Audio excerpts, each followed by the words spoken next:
Los capítulos 4 al 7 del libro de Nehemías nos enseñan que cada vez que el pueblo de Dios empieza a hacer la obra de Dios, habrá oposición. También nos enseñan que un obrero con la fe y con los propósitos débiles va a abandonar y va a capitular la obra. Pero una persona resuelta, una persona confiada, va a vencer la oposición y va a terminar el trabajo. Entonces, a través de estos capítulos, vemos distintos embates del enemigo. Ridículo, uso de la fuerza, desaliento, infundir temor, engaño, calumnia, falsas profecías que incitan al pecado. Pero llegamos al capítulo 5 y nos encontramos con un problema que hace que este capítulo sea un capítulo triste, un capítulo en el cual no hay ninguna referencia, por ejemplo, a la construcción del muro. Un capítulo donde los judíos están siendo víctimas de ellos mismos. Y el problema básico que trata este capítulo 5 es el egoísmo. El egoísmo. O sea, le sumamos a todos los problemas que están relatados en los capítulos anteriores este nuevo inconveniente. Claro, yo pienso que la condición de los judíos en Jerusalén tiene que haber sido penosa. Fatigados por el trabajo arduo, molestados por las maquinaciones de los enemigos, siempre inquietos y dispuestos a perturbar al pueblo, sin realizarse aún sus esperanzas de paz, de tranquilidad, de prosperidad en la tierra prometida, pero además de estas opresiones generadas por la situación y por los enemigos externos, tenemos aquí, como hemos ya anunciado, el hecho de que los judíos empiezan a hundirse en un mal nuevo y más grave. Vamos a leer el capítulo, entonces, para luego realizar algunas reflexiones acerca de este capítulo. Dice, entonces hubo gran clamor del pueblo y de las mujeres contra sus hermanos judíos. Había quien decía, nosotros, nuestros hijos y nuestras hijas, somos muchos, por tanto hemos pedido prestado grano para comer y vivir. Y había quienes decían, hemos empeñado nuestras tierras, nuestras viñas y nuestras casas para comprar grano a causa del hambre. Y había quienes decían, hemos tomado prestado dinero para el tributo del rey sobre nuestras tierras y viñas. Ahora bien, nuestra carne es como la carne de nuestros hermanos, nuestros hijos como sus hijos. Y he aquí que nosotros dimos nuestros hijos y nuestras hijas a servidumbre. Y algunas de nuestras hijas lo están ya, y no tenemos posibilidad de rescatarlas, porque nuestras tierras y nuestras viñas son de otros. Y me enojé en gran manera, dice Nehemías, cuando oí su clamor y estas palabras. Entonces lo medité, y reprendí a los nobles y a los oficiales, y les dije, ¿exigís interés cada uno a vuestros hermanos? Una pregunta indignada de Nehemías, porque la ley de Dios claramente establecía, en Éxodo, en Levítico, en Deuteronomio, que el hebreo no debía pedir interés a sus hermanos. Así que aquí había una clara transgresión a la ley de Dios. Y sigue diciendo, y convoqué contra ellos una gran asamblea. Y les dije, nosotros, según nuestras posibilidades, rescatamos a nuestros hermanos judíos que habían sido vendidos a las naciones, y vosotros vendéis aún a vuestros hermanos, y serán vendidos a nosotros. Y callaron, pues no tuvieron que responder. Y dije, no es bueno lo que hacéis. ¿No andaréis en el temor de nuestro Dios para no ser oprobio de las naciones enemigas nuestras? También yo y mis hermanos y mis criados les hemos prestado dinero y grano. Quitémosles ahora este gravamen.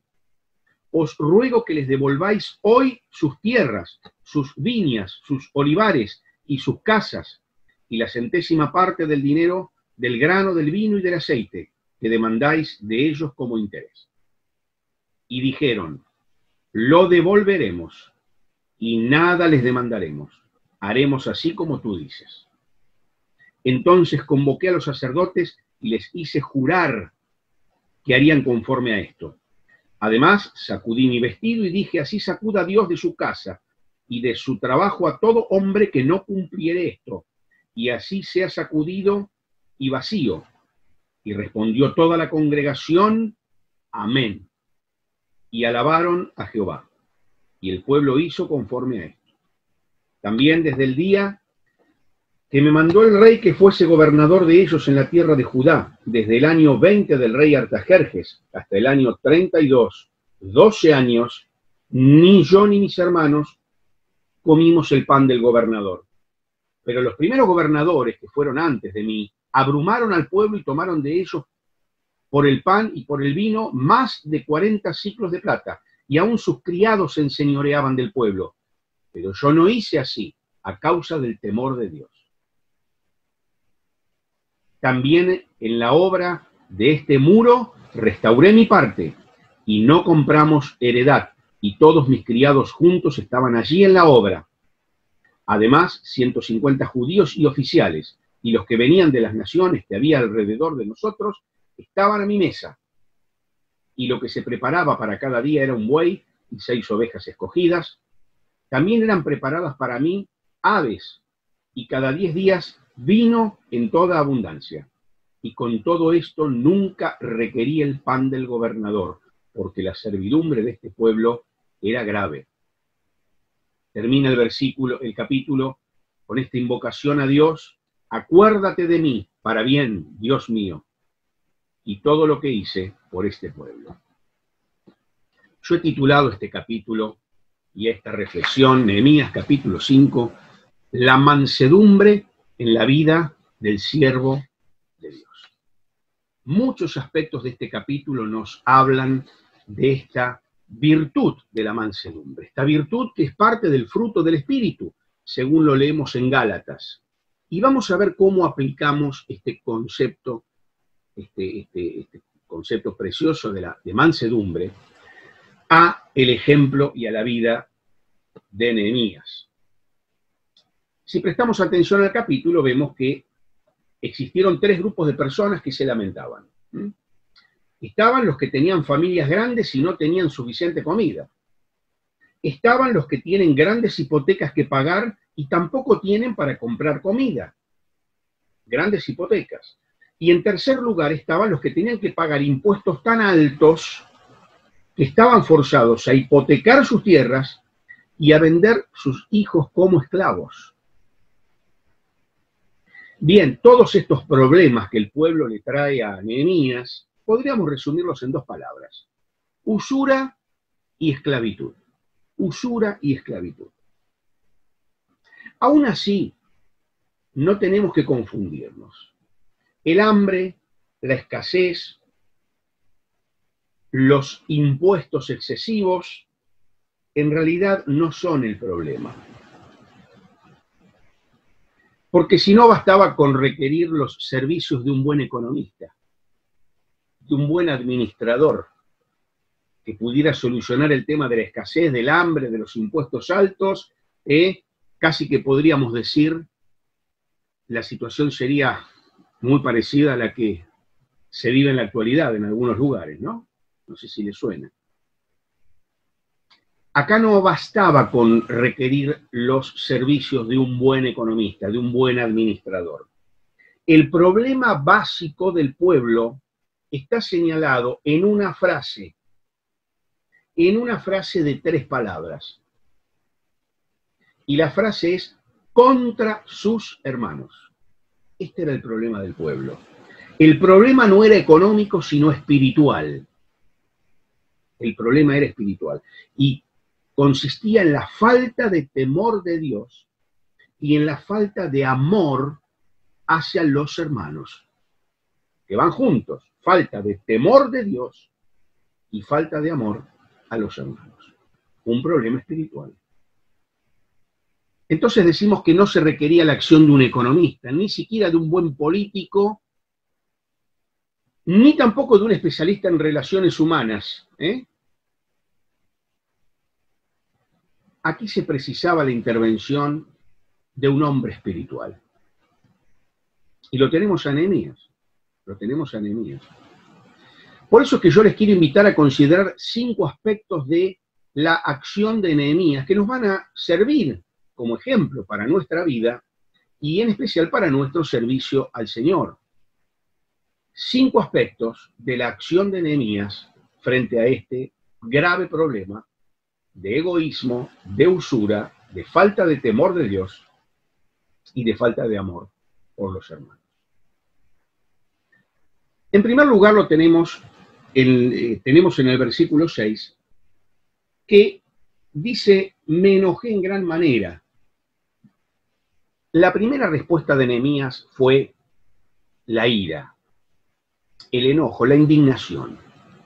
Y ustedes me dirán, uy, entonces le pifiaste en el título, porque pusiste en el título Nehemías capítulo 5, la mansedumbre en un siervo de Dios.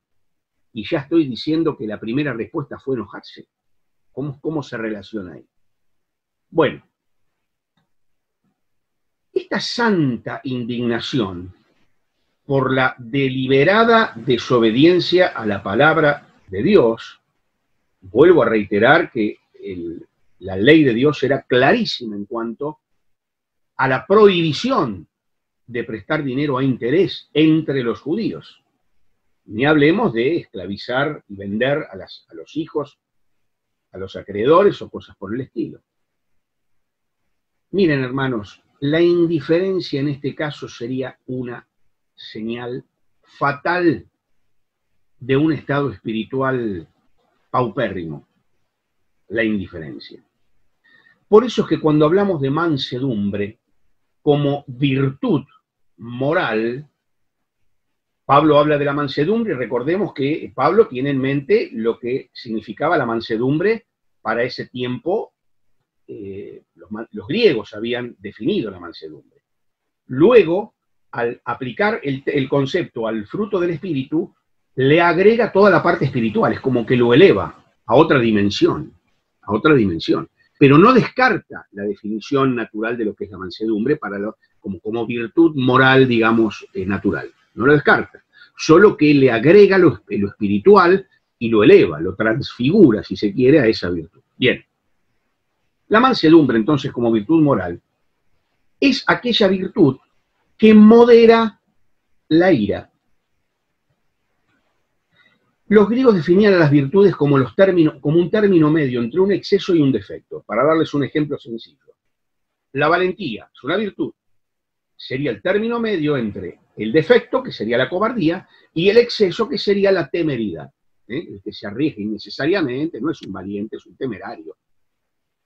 La liberalidad es la virtud de la persona que es generosa, la generosidad, pero es un término medio entre un defecto, que sería la avaricia, y entre un exceso, que sería la prodigalidad. Como dije, el hijo pródigo no era un hombre generoso, era un dilapidador. Entonces las virtudes siempre son ese término medio entre excesos y defectos. Bien, y aquí la mansedumbre es el término medio entre el exceso, que sería la irascibilidad, la persona irascible, la persona que ya vamos a describirla como sería, y el defecto, que sería la indiferencia. Todo me da igual.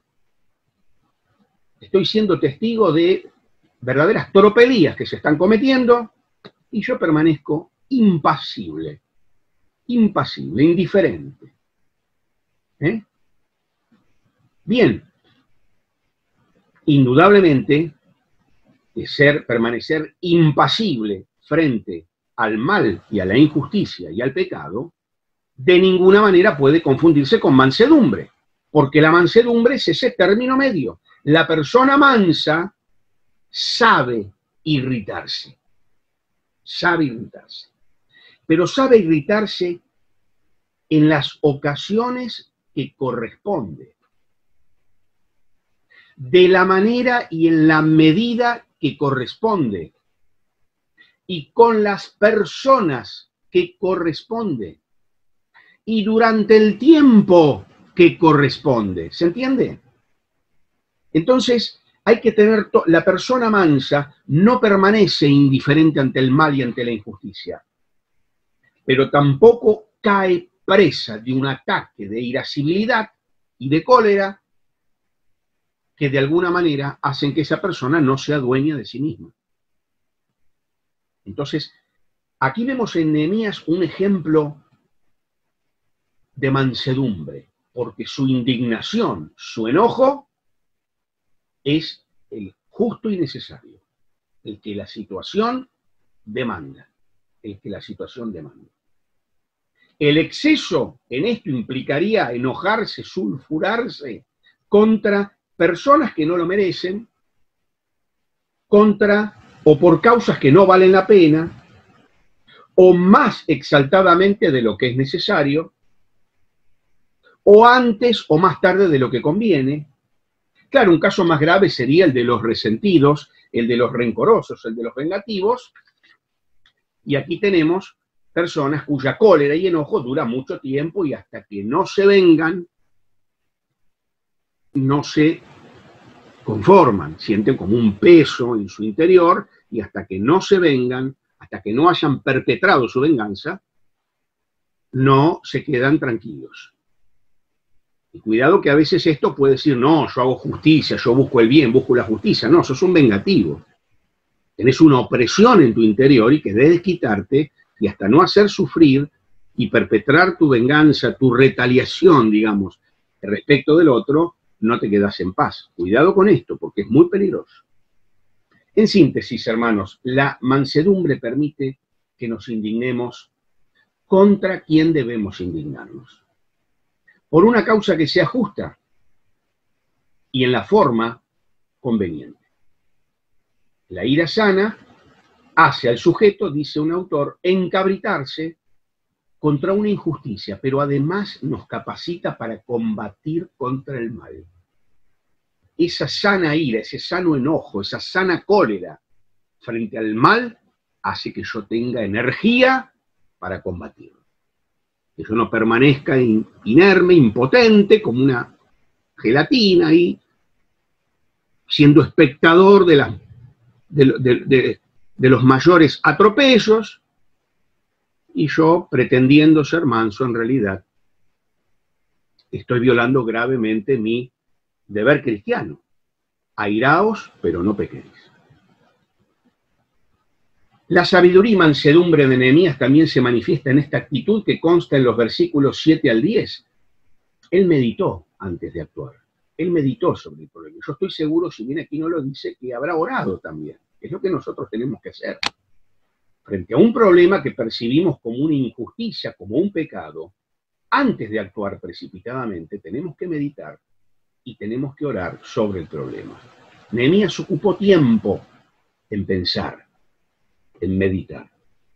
Una acción compulsiva y apresurada puede llevarnos a después tener que arrepentirnos de cosas que hicimos o cosas que dijimos. Respecto de este primer punto de la acción de Nehemías, yo me he elaborado una lista de preguntas para autoevaluarme. Posiblemente les sirva a ustedes también como una autoevaluación. A mí me fascina esto de las autoevaluaciones, no porque tenga el vicio propio del docente que le guste evaluar, porque sinceramente que a mí como docente si hay algo que no me gusta es evaluar. Y cada vez menos, cada vez menos. Tomar evaluaciones me aburre tremendamente y después corregir ya directamente no es que me aburre, ya es una pesadilla para mí. Entonces, esto no lo hago por un vicio docente después de 28 años de ejercicio, no. Esto es algo que necesitamos hacer delante de Dios todo el tiempo. Autoevaluarnos.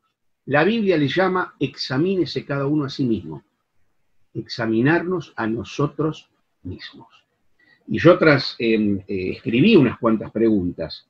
A la luz de esta diferencia entre la ira justa, santa y la ira pecaminosa, yo quiero responder con honestidad.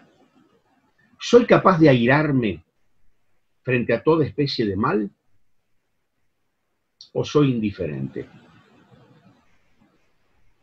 Si leemos Efesios 4:26 o Marcos 3:5, vamos a ver que el Señor Jesús y Dios mismo se enojan mucho frente a ciertas cosas. No les son indiferentes. Otra pregunta que yo me he formulado es: cuando el nombre de Dios es blasfemado, cuando los mandamientos de Dios son pisoteados, cuando la mentira predomina en este mundo bajo la forma de múltiples ideologías, cuando la iglesia es perseguida, ¿soy capaz de indignarme o todo me resbala? ¿Soy capaz de indignarme en gran manera, como dice la palabra aquí que hizo Nehemías? Y esta justa indignación, ¿me quedo en la indignación, en despotricar, en hablar, mirá qué barbaridad, o realmente me conduce a combatir por la fe, a ocupar ese lugar que Dios quiere que ocupe para combatir con la fe? Cueste lo que cueste cada vez cuesta más permanecer firme y combatir por la fe. Cada vez cuesta más. Otra pregunta que me he formulado es: cuando me indigno, ¿es porque los intereses de Dios están en juego o porque mi prestigio, mi buen nombre, mi amor propio está siendo afectado? ¿Nuestros enojos surgen del egoísmo? Es decir, cuando mis deseos no se cumplen o cuando veo amenazado mi bienestar. Me enojo tremendamente cuando me suena el teléfono, cuando estoy durmiendo la siesta, por ejemplo, o cuando algo de mi comodidad se ve perturbado. ¿De esto surgen mis enojos? ¿O realmente nos airamos en defensa de Dios, en defensa de la verdad, en defensa de los valores que sí valen la pena? Nos indignamos y combatimos por cuestiones políticas, deportivas y demás cosas que no merecen la pena. ¿Cuántos problemas entre creyentes? ¿Cuántas grietas? Problemas entre creyentes por cuestiones que realmente no valen la pena. Peleamos por política, sobre todo en el último tiempo, ¿no es cierto? Y los políticos se matan de la risa, no.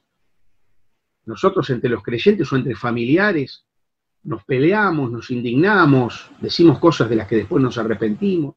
¿En pos de qué? ¿En pos de quién? ¿Vale la pena realmente? ¿Nuestro enojo está dirigido a actos pecaminosos, a situaciones de injusticia? ¿O nuestro enojo está dirigido a personas a las que queremos herir? Personas a las que queremos herir. Y aun cuando nuestra cólera sea justificada, ¿la expreso de la manera correcta? ¿O uso violencia, injuria, burla, falta de respeto?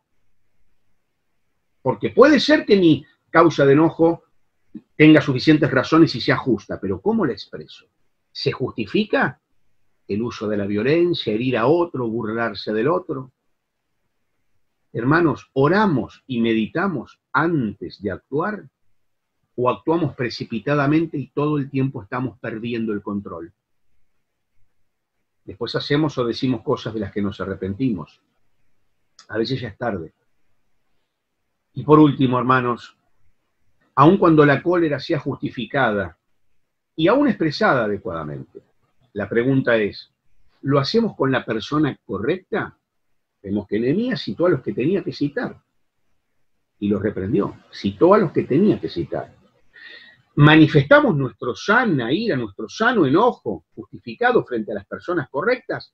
¿O nos enojamos y nos desquitamos con el primero que se nos cruza en el camino? ¿O venís enojado por cuestiones de tu trabajo, por lo que sea, y te la agarrás con tu esposa, con tus hijos, te la agarrás con tus padres, con tus abuelos, le contestás mal a todo el mundo que no tiene nada que ver con lo que te pasó a vos?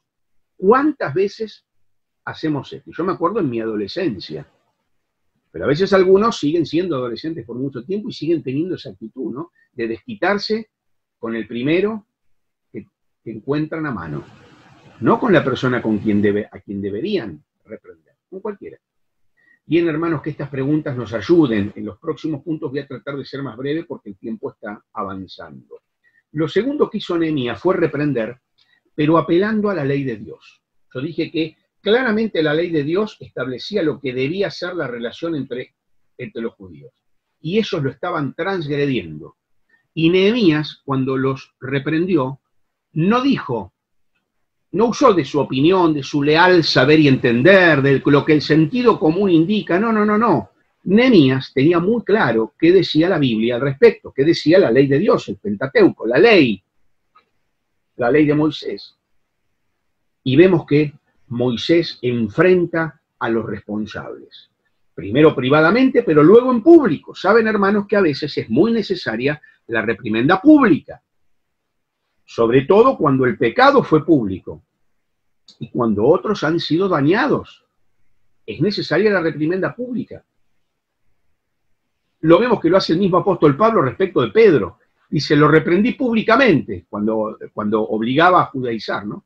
Lo reprendí públicamente, pero además no solo que lo reprendió públicamente en ese momento, sino que después lo escribió en una de las cartas, y hasta nosotros nos enteramos 2000 años después que Pablo reprendió a Pedro públicamente. Es decir, lo mandó al frente, porque Pedro había cometido un grave error público que podía conducir a otros a extraviarse, a confundirse, y requería una reprimenda pública. Y a veces esto hace falta. Cuando los pecados son públicos, cuando otros han sido perjudicados, cuando nuestra actitud puede ser de escándalo para los demás, es necesaria una reprimenda pública, como hizo Nehemías. Y además, reiteramos este concepto, lo hizo de acuerdo a la ley de Dios. Ninguna reprensión que no se fundamente en la palabra de Dios es válida y efectiva. Ustedes después pueden leer en Éxodo 22-25, donde claramente hace referencia a esta mala acción que estaban cometiendo los judíos. Bien, la mansedumbre, al momento de corregir, también exige una contracara en quienes reciben la corrección. Esto implica quien está recibiendo la corrección, que considere que esa corrección le viene de parte del mismo Dios, independientemente de quién sea la persona. Si la persona me corrige con la ley de Dios, con argumentos bíblicos, yo tengo que considerar que es Dios mismo el que me está corrigiendo con amor. Y la mansedumbre al momento de corregir exige la contracara. Mansedumbre al momento de recibir esa corrección. Y es lo que hicieron, A mí me encanta este versículo. Lo devolveremos y nada le demandaremos. Haremos así como tú dices, punto. No hubo ninguna excusa, ninguna explicación, ningún intento de autodefensa. En este punto se portaron bien, porque la Biblia relata cantidad de situaciones en que el pueblo, a pesar de las reprimendas, sigue en el mal y persevera en el mal. Pero en este caso se portaron bien. Hay que reconocerlo, y es un ejemplo para nosotros también. Cuando somos reprendidos con la palabra de Dios, tenemos esa actitud de mansedumbre que podría ser calificada o traducida esta palabra como docilidad. Es una palabra griega que se usa para mansedumbre, justamente en Gálatas 5:23, docilidad. Gentileza, humildad, docilidad. ¿Saben? Es importante la mansedumbre en estos aspectos en nuestra relación, pero la parte principal de la mansedumbre es la que se ejerce para con Dios. La mansedumbre para con Dios es aquella actitud, es la actitud de aquella persona que no se pelea con Dios, que no contiende con Dios, que no lucha contra Dios. La parte principal de la mansedumbre es aceptar con calma, con docilidad, el juicio de Dios. El juicio de Dios con respecto a una determinada situación, incluso si ese juicio resulta en incomodidades para mí o en dificultades para mí. ¿Saben? Cuando nos sometemos a Dios, también seremos mansos con los demás. Por eso debemos someter nuestra fuerza, incluida nuestras convicciones. A veces la fuerza de nuestras convicciones son demasiado fuertes. Nuestras convicciones son demasiado inamovibles. Y es bueno tener la actitud de docilidad, de poder someter nuestras convicciones en cierto modo, ceder a ellas, frente a la sabiduría de Dios. sí, es cierto, Dios tiene razón. Y el hermano que me viene a corregir tiene razón. Qué importante es que desarrollemos este aspecto de la mansedumbre.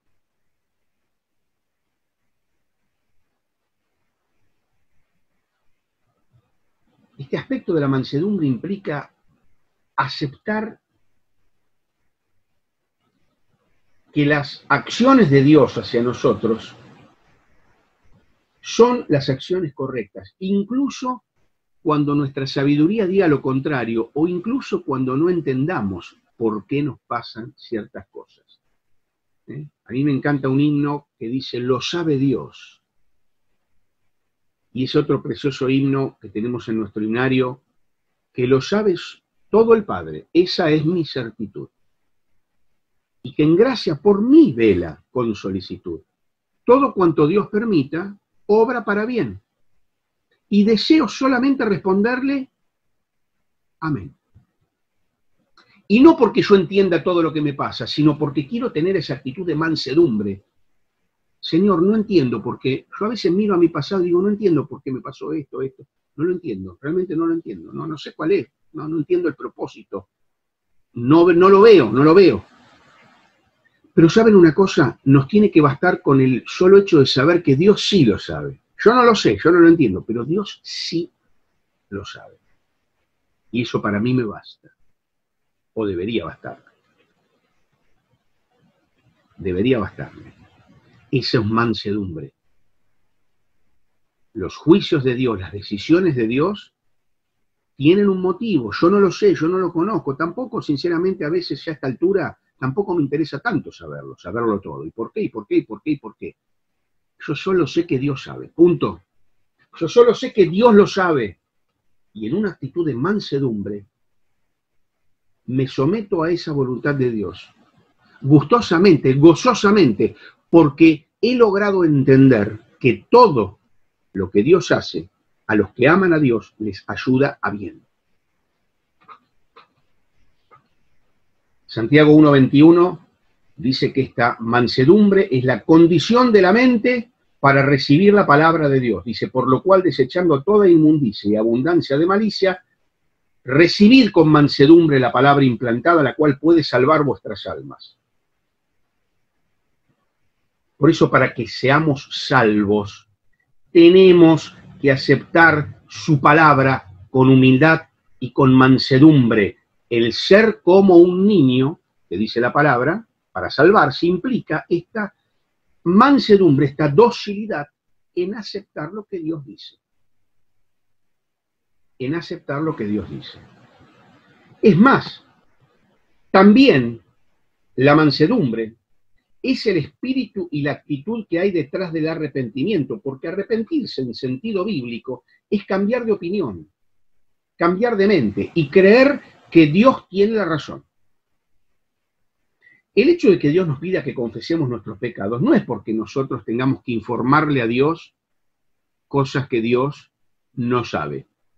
Entonces le voy a confesar a Dios mis pecados porque como Él no lo sabe, yo, como soy honesto, se los quiero comunicar. No, confesar a Dios, no, confesar los pecados, tenemos que diariamente confesar nuestros pecados. Pero no es para informarle a Dios cosas que Dios no sepa. Confesar, la palabra griega para confesar, implica lo siguiente: decir lo mismo que dice Dios. Eso quiero decir. Decir lo mismo que dice Dios.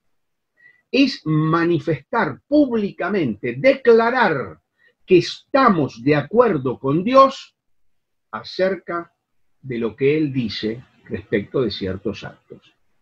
Es manifestarle a Dios que estamos de acuerdo con Él y que mansamente nos sometemos a su juicio, estamos de acuerdo con Él acerca de el juicio negativo de Dios sobre ciertos actos. Por eso los confesamos. Insisto, al confesar estamos diciendo lo mismo que dice Dios. Cuando yo le digo, Señor, te confieso que mentí en esta y en esta y en esta oportunidad. Lo que estoy diciendo no es contarle a Dios algo que Él no sepa, Él lo sabe mejor que yo. Es más, lo sabe antes que yo, porque antes de que yo cometa el pecado, Dios ya sabe, va a decir, uy, este va a caer de nuevo. Yo al confesarle mi pecado, le estoy diciendo, estoy manifestando públicamente casi como una muestra de reconocimiento y de adoración a Dios, le estoy diciendo, estoy de acuerdo con tu juicio negativo sobre la mentira, estoy de acuerdo, me someto, por eso lo confieso y me arrepiento. Cambio de mente, quiero cambiar de mente, reconociendo que Dios tiene la razón. Eso es mansedumbre. Eso es mansedumbre. Reconocer y conformarnos a la mente de Dios. Yo nunca voy a olvidar, cuando yo estudiaba en el Instituto Müller, hace muchos años, don Roberto Ochoa daba una de las clases y él definió la Biblia así. La Biblia es la mente de Dios escrita en palabras humanas. Nunca me voy a olvidar de esa definición y siempre la repito. Yo no sé si es original de don Roberto Ochoa o él la habrá leído, no importa. La mente de Dios escrita en palabras humanas. Yo siempre recuerdo. Entonces, yo tengo el deber de conformar mi mente a la mente de Dios. Por eso es tan importante incorporar la Biblia en mi mente. Estudiarla, memorizarla, meditarla, incorporarla a mi mente para yo poder pensar como piensa Dios. Primero tengo que incorporar a mi mente la palabra, la mente de Dios, para poder yo pensar como piensa Dios. Entonces, con mansedumbre, igual que hicieron estos nobles judíos, igual como hicieron ellos, conformamos nuestra mente a la mente de Dios. Dios tiene razón y lo reconocemos. En tercer lugar, Nehemías le señala concretamente el pecado que ellos cometieron. La represión fue concreta porque fue fundamentada en la palabra. Concreta. Había una ley muy concreta en la Biblia que decía que lo que estaban haciendo estaba mal. La reprensión fue concreta.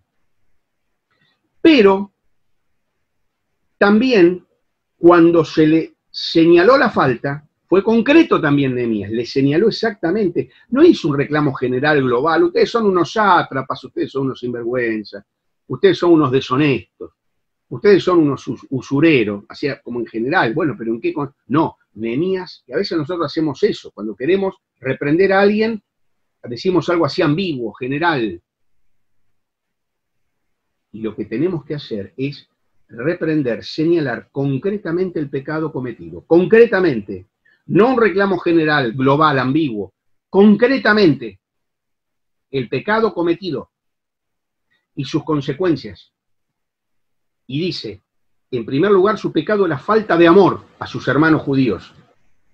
Nehemías les recuerda la bondad de Dios para con el pueblo. Si Dios fue bueno y misericordioso, ¿tenemos que nosotros actuar de modo diferente? Segundo, falta de temor de Dios. La conducta de ellos estaba deshonrando el nombre de Dios. Y además deshonrando el nombre de Dios frente a las naciones enemigas de Israel. El pueblo de Dios estaba siendo oprobio de las naciones. Miren, quien avasalla el derecho de un hermano comportándose como un miserable, trae, en último término, deshonra al Dios al que profesa seguir. Y se convierte en un escándalo. Escándalo es una piedra que hace tropezar. Si mi conducta con los hermanos es de esta manera, como ellos se están comportando, el incrédulo, el inconverso que observa, dice, ¿y esto es ser cristiano? ¿Se tratan así entre ellos? Es un escándalo. Para ellos es un escándalo. Es una piedra que los hace tropezar. En lugar de poder conocer el Evangelio a través nuestro, no, somos piedra de tropiezo para el que nos observa. Esto es gravísimo. Esto es gravísimo. Pero además Nehemías le señala la consecuencia de perseverar en esta actitud. Miren, violar los mandamientos de Dios traería una verdadera ruina para esta colonia recién restaurada de los judíos que regresaban a Jerusalén. No es viable un proyecto del pueblo de Dios que implique transgresión deliberada a la voluntad de Dios. Cualquier proyecto que implique transgresión a la voluntad de Dios no puede prosperar. En cuarto lugar, Nehemías apeló a su propio ejemplo. La vida de Nehemías contrastaba con la de estos abusadores. Dice, ellos eran egoístas, pero él era desinteresado. Ellos trabajan por lo que pueden obtener. Nehemías estaba ahí por lo que podía dar. Ellos pensaban solo en sí mismos. Nehemías piensa en la gloria de Dios y en el bien de sus hermanos. Ellos carecen de temor de Dios, pero el temor de Dios caracteriza la vida de Nehemías. Y esto me lleva a pensar en este aspecto de la mansedumbre, que es la mansedumbre en el trato con los demás, la mansedumbre como espíritu y disposición a sacrificar los propios derechos en bien de los demás. Pablo lo cuenta en 1 Corintios 9:18 y todo el capítulo 14 de Romanos es toda una disertación sobre esta virtud de la mansedumbre en cuanto a renuncia de los propios derechos. Renuncia de los propios derechos. La mansedumbre es lo opuesto al interés egoísta, a la afirmación del propio interés. Yo pensaba en Génesis capítulo 13, ¿se acuerdan del conflicto entre Lot y Abraham? Había conflictos entre los pastores.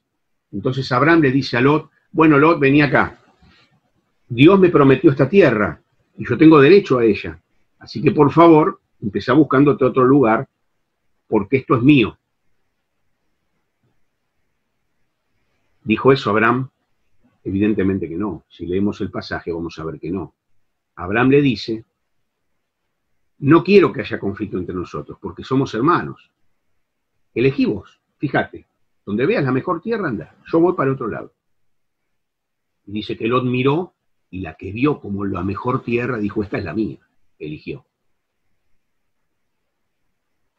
No tenemos que siquiera mencionar o explicar mucho cómo le fue después a Lot. Una vida de fracaso, pero en todo sentido, en todo sentido.